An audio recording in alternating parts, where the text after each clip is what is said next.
আসসালামু আলাইকুম। অনেকে ধরেই নিয়েছেন বা নিশ্চিত হতে যাচ্ছেন যে নির্বাচন আগামী ফেব্রুয়ারিতে হচ্ছে, যেহেতু তফসিল ঘোষণার বিষয়টি রয়েছে। তফসিল যখন ঘোষণা হয়ে যায়, অনেকের ধারণা যে নির্বাচন সত্যি সত্যি হতে যাচ্ছে। আসলে কি ঘটতে যাচ্ছে এবং তফসিল ঘোষণা হলেই কি নির্বাচন সেই সময়ের মধ্যে হওয়াটা বাধ্যতামূলক? আমি সে বিষয়ে আসছি। যে বিষয়ে মূলত ফোকাস করতে চাই সেটি হচ্ছে সাবেক প্রধানমন্ত্রী শেখ হাসিনার যে বক্তব্য নানান ইস্যুতে, সেখানে আমূল পরিবর্তন, তার উল্টো সুর এখন আমরা শুনতে পাচ্ছি। ভারতীয় বার্তা সংস্থা IANSlive.com গত মঙ্গলবার শেখ হাসিনার একটি সাক্ষাৎকার প্রকাশিত হয়েছে। ইমেইলে সাক্ষাৎকারটি প্রকাশিত হয়েছে। এর আগে আপনাদের জানিয়েছিলাম যে খালেদা জিয়া প্রসঙ্গে তিনি কী মন্তব্য করেছেন। তিনি তার উদ্বেগ জানিয়েছেন, খালেদা জিয়ার আশু সুস্থতা কামনা করেছেন।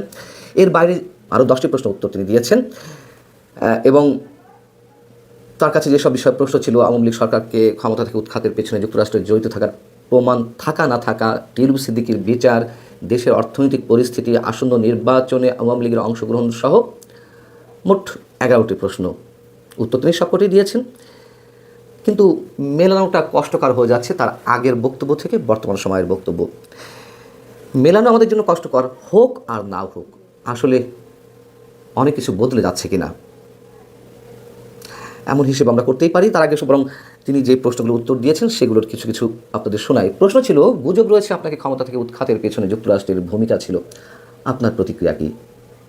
উত্তরে তিনি বলছেন, যুক্তরাষ্ট্র প্রকাশ্যে জড়িত থাকার কথা তিনি স্বীকার না করে বলছেন, এখন পর্যন্ত এর নিশ্চিত প্রমাণ পাওয়া যায়নি। প্রমাণ ছাড়া অভিযোগ করলে স্থিতিশীলতা, জবাবদিহি ও জাতীয় ঐক্য পুনরুদ্ধারের বাস্তব কাজ থেকে মনোযোগ সরে যেতে পারে। অথচ এর আগে ভারতে আশ্রয় নেওয়ার পর থেকে তিনি দ্য প্রিন্ট সহ আরও বিভিন্ন জায়গায় যেসব কথা বলেছেন তা তো আমরা সবাই জানি। তিনি বলেছেন, সেন্ট মার্টিন এবং বঙ্গোপসাগর আমেরিকার হাতে ছেড়ে দিলে আমি ঠিকই ক্ষমতায় থাকতে পারতাম। এমন বক্তব্য তিনি ভারতে যাওয়ার আগে আরও অসংখ্যবার বলেছেন, বিভিন্ন বক্তব্যে, বিবৃতিতে, সেমিনারে।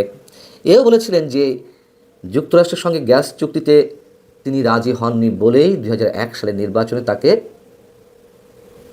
জয়লাভ থেকে বঞ্চিত হতে হয়েছে।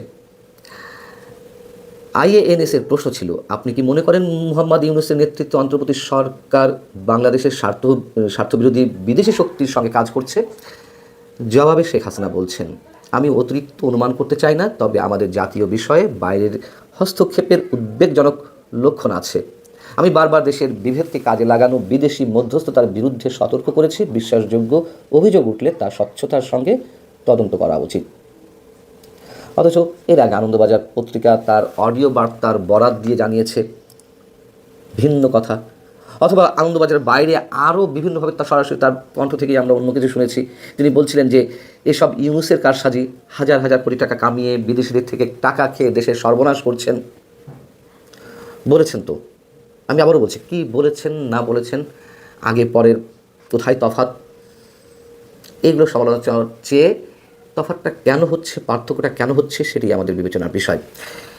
বার্তা সংস্থা IANS প্রশ্ন করছে, কেউ কেউ বলছেন বাংলাদেশে ধর্মীয় ও রাজনৈতিক নির্যাতন সীমা ছাড়িয়ে গেছে। এর উত্তরে তিনি বলছেন, তদন্ত এবং সুষ্ঠু আইনি প্রক্রিয়ার মাধ্যমে ব্যক্তিগত দোষ নির্ধারণ করা উচিত।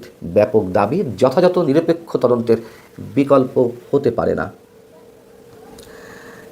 এর বাইরে সাম্প্রদায়িক ইস্যুতে, ধর্মীয় রাজনীতির ইস্যুতে শেখ হাসিনার অবস্থান আমরা জানি। তিনি সরাসরি যে মন্তব্য করতেন, অবশ্যই মুক্তিযুদ্ধের চেতনার যেই বিষয়টি সেই আলোকে। তবে একটি বিষয় তিনি কয়েকদিন আগেও যা বলছেন, এখনও তাই বলছেন, সেটি হচ্ছে আইসিটির রায়কে আগের মতোই, তিনি যে পক্ষপাত এবং রাজনৈতিক উদ্দেশ্য প্রণোদিত হিসেবে উল্লেখ করছেন, সেই বিষয়ে তার দৃষ্টি আকর্ষণ করা হয়েছিল। সেখানে তিনি বলছেন এই রায় পূর্ব নির্ধারিত, আগের মন্তব্যই তিনি পুনর্ব্যক্ত করছেন। আর নির্বাচনের বিষয়ে তিনি বলছেন, আমাদের লাখ লাখ সমর্থক সম্ভবত বাড়িতেই থেকে যাবেন, আপনি দেশের জনপ্রিয় দলকে নিষিদ্ধ করে তাকে অবাধ ও নিরপেক্ষ বলে উপস্থাপন করতে পারেন না। এই যে শেখ হাসিনার উত্তরগুলো দুই একটি ছাড়া, বিষয়গুলো কি ভেবে দেখার মতো নয়? আমরা কি ধরে নেব যে ভারত থেকে বা ভারত সরকারের পক্ষ থেকে তাকে এই ধরনের সফটলি মন্তব্য করতে বলা হয়েছে, এই জন্য তিনি এই ধরনের মন্তব্য করছেন যুক্তরাষ্ট্র সম্পর্কে কিংবা ডক্টর ইউনূস সম্পর্কে? ভারত সরকার বা মোদী সরকার যদি বলেও থাকে, তার উদ্দেশ্যটা কী? নিশ্চয়ই কোনো কারণ আছে। আমরা কি তাহলে এগুলোই ধরে নেব যা শোনা যাচ্ছে?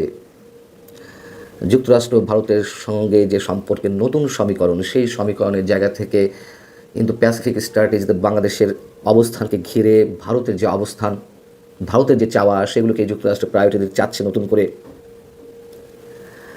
অবশ্যই অনেক কিছু হিসাব করার রয়েছে। আর তফসিল ঘোষণার প্রসঙ্গে বলছিলাম যে তফসিল ঘোষণা হলেই কি নির্বাচন হওয়াটা ওই নির্ধারিত তারিখের মধ্যে বাধ্যতামূলক? না, নিশ্চয়ই না। তফসিল ঘোষণা মোটামুটি নির্বাচনে একটি রোড ম্যাপ। কবে মনোনয়নপত্র দাখিল করতে হবে, জমা দিতে হবে, কবে প্রত্যাহার করা যেতে পারে, কবে বাতিল ঘোষণা হবে, কিছু গাইডলাইন নির্বাচনী আচরণবিধি সম্পর্কে, এগুলোর বাইরে মোটামুটি যে তারিখ ঘোষিত হয় নির্বাচনী, সেই তারিখের মধ্যেই নির্বাচন করার একটা উদ্দেশ্য থাকে। কিন্তু নিশ্চয়ই বাধ্যবাধকতা নেই। যদি একটু মনে করিয়ে দিই যে 1990 সালের 15 ডিসেম্বর পঞ্চম জাতীয় সংসদ নির্বাচনে তফসিল ঘোষণা করা হয়েছিল। নির্বাচন হওয়ার কথা ছিল 1991-এর 2রা মার্চ, কিন্তু ওই দিন সবে বরাত পড়ে গিয়েছিল। পরবর্তীতে পুনঃ তফসিল করে ভোটের তারিখ এগিয়ে আনা হয়েছিল। আপনাদের নিশ্চয় মনে আছে, 17 ফেব্রুয়ারি 91-এর। 2018 সালে একাদশ জাতীয় সংসদ নির্বাচনও পুনঃ তফসিল ঘোষণা করা হয়েছিল, অর্থাৎ প্রথমবার যে তারিখ ঘোষণা করা হয়েছিল জাতীয় সংসদ নির্বাচনের, সেটি থেকে সরে আসতে হয়েছিল। নতুন করে সেটি নির্ধারিত হয় কবে? 23 ডিসেম্বরের পরিবর্তে 30 ডিসেম্বর 2008-এর। 2007 সালের 22 জানুয়ারি নবম সংসদ নির্বাচনে তফসিল ঘোষণা করেন বিচারপতি এম.এ. আজিজের নেতৃত্বাধীন নির্বাচন কমিশন। পরবর্তীতে কী হয় আমরা সবাই জানি, পরেরটা তো ইতিহাস। 2007 সালের 11 জানুয়ারি সেনা সমর্থিত তত্ত্বাবধায়ক সরকারের আবির্ভাব ঘটল এবং সেই সরকারের অধীনে যে নির্বাচনটি হয়েছিল সেটি 2008 সালের 30 ডিসেম্বর সম্ভবত, বা 29 ডিসেম্বর। অতএব এই তফসিলও যে পেছাবে না, তার কি কোনো নিশ্চয়তা আছে? অভ্যন্তরীণ আন্তর্জাতিক যে খেলা চলছে নানান সমীকরণের মধ্য দিয়ে, আওয়ামী লীগকে অংশগ্রহণ করতে দেওয়া হবে কিনা নির্বাচনে, সেই প্রশ্নটি এখনও সামনে বড় হয়ে রয়েছে।